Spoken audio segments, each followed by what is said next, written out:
Madame la maire, mes chers collègues, nous sommes tous d'accord sur votre constat, Madame la maire. L'éducation est effectivement une priorité. Elle est en réalité une priorité pour tous, pour la ville de Paris, pour le gouvernement, pour les régions et avant tout pour les parents. Les moyens financiers mis en œuvre pour y arriver sont à la hauteur de cette ambition. Premier budget de l'État avec 65 milliards d'euros, 400 millions pour la région Île-de-France et, vous l'avez rappelé, 850 millions pour la ville de Paris. Et pourtant, le classement de la France ne fait que dégringoler d'année en année dans le classement PISA, plaçant notre pays au 25e rang des pays de l'OCDE. Nous voyons bien au travers de ces chiffres que les moyens financiers ne sont pas la réponse unique au malaise de notre école. La vraie question est de savoir ce que nous mettons derrière ce terme de réussite scolaire et des choix politiques qui l'accompagnent.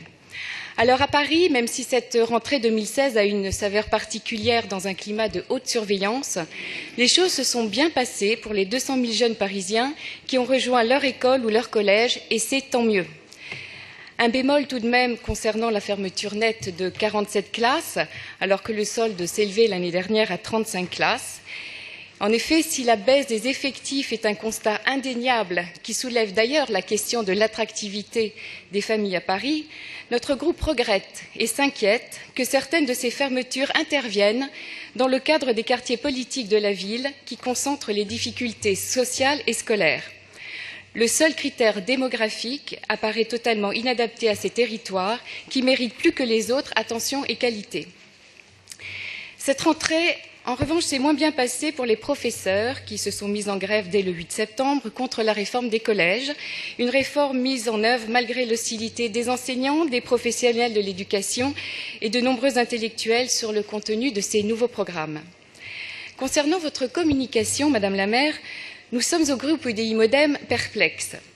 Certains points que je vais développer nous semblent intéressants et aller dans le bon sens pour nos petits Parisiens, mais en revanche, la politique éducative de la ville que vous nous présentez nous semble manquer de vision et d'ambition face aux défis de demain. Le nouveau projet éducatif territorial que vous engagez pour la période 2016-2019 présente des axes positifs, comme le développement des études encadrées, des temps plus nombreux de rencontres entre les différents acteurs de l'école. Le développement des activités sportives et artistiques est également une idée très intéressante. Et si nous saluons la volonté affichée de la mairie de Paris et du rectorat de développer l'ouverture des classes des toutes petites sections de maternelle, en ouvrant 4 nouvelles classes cette année, il nous semble cependant que 14 classes sur le territoire parisien est largement insuffisant pour une ville comme Paris. En effet, les inégalités scolaires démarrent dès le plus jeune âge et les inégalités de langage participent en premier lieu à ces inégalités scolaires. L'ouverture de sections de maternelle dès 2 ans, notamment dans les quartiers politiques de la ville, sera en partie une réponse à la lutte contre les inégalités. Se pose néanmoins encore une fois l'application rigide et sans appel que vous faites de l'application des rythmes scolaires à des tout petits enfants. Et je rappelle que notre groupe a dénoncé au moment de la IMIE l'application des rythmes scolaires aux enfants de maternelle qui, nous l'avons constaté sur le terrain, n'apporte aucune valeur ajoutée à des enfants encore perdus dans les limbes de leur sieste, ayant un temps de concentration très limité. En ce qui concerne le handicap, seulement 600 enfants porteurs de handicap sont accueillis à Paris sur les temps péri- et extrascolaires au sein des écoles et des collèges parisiens, à en juger par votre communication.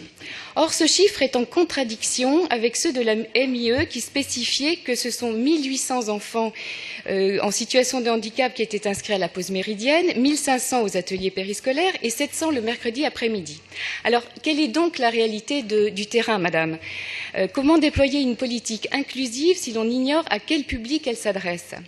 Il nous faut repenser le handicap dans sa globalité et reconsidérer tous les obstacles qui entravent la vie d'un jeune handicapé pour se rendre à l'école ou au collège, à commencer par l'accessibilité au transport, où il ne peut avoir aucune autonomie, tant les structures sont défaillantes pour accueillir le handicap à Paris. Si l'enfant doit être mis au cœur des politiques éducatives, je dois vous faire part de notre interrogation sur la place grandissante que vous laissez à l'élève dans votre communication. En effet, Si effectivement les élèves peuvent être consultés dans le cadre d'un budget participatif sur leurs désirs et leurs attentes, il revient néanmoins au professeur de décider et d'expliquer aux élèves la décision de son choix.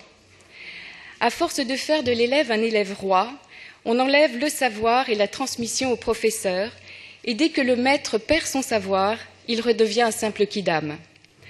Ainsi, la dotation en tablette tactile paraît effectivement une idée très séduisante pour des élèves du primaire.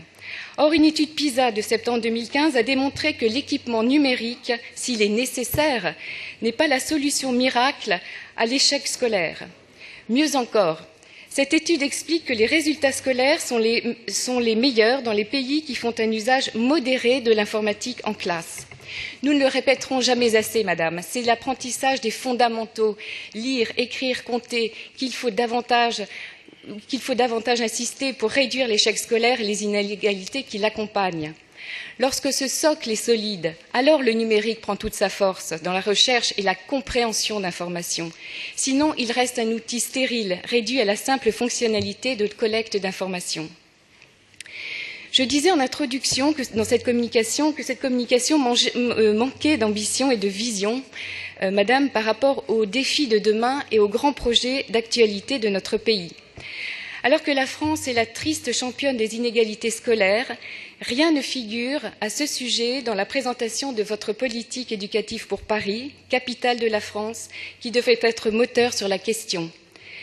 Même si le constat de la reproduction des inégalités scolaires sur le banc des écoles publiques est incontestable, laissant en panne l'ascenseur social de nos écoles républicaines, pourtant restées longtemps la fierté de notre pays, il s'agit de laisser la liberté et l'initiative aux enseignants dans leur capacité à transmettre le savoir.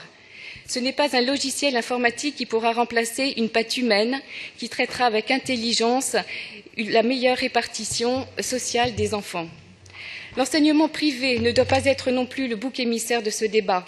Il fait effectivement partie de la richesse et de la diversité de notre système éducatif, accueillant d'ailleurs de plus en plus d'enfants issus de familles de milieux défavorisés, familles qui souhaitent le meilleur pour leurs enfants.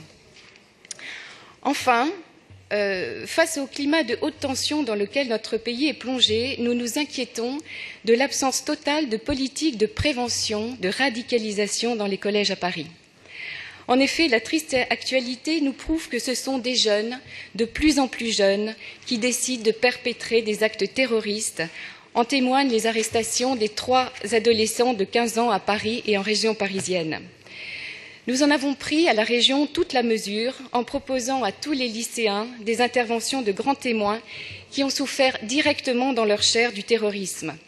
Je pense notamment à Latifa Ibn Ziaten et Samuel Sandler, dont les enfants ont été victimes de Mohamed Merah à Toulouse en 2012. Il serait utile que la ville de Paris réfléchisse à mettre en place ce type d'intervention auprès de nos collégiens pour les sensibiliser le plus tôt possible aux dangers du radicalisme dans le cadre d'une politique à la citoyenneté. La sécurité est un pan également, je trouve, laissé de côté dans votre communication, alors qu'elle est une priorité majeure des parents d'élèves dans ce contexte post-attentat. Les écoles restent une cible pour les terroristes et notre collectivité doit tout mettre en œuvre pour assurer une protection maximale de ces établissements scolaires. Les systèmes de vidéosurveillance à l'entrée des crèches, des écoles, des collèges et des lycées restent bien sûr le premier rempart de sûreté.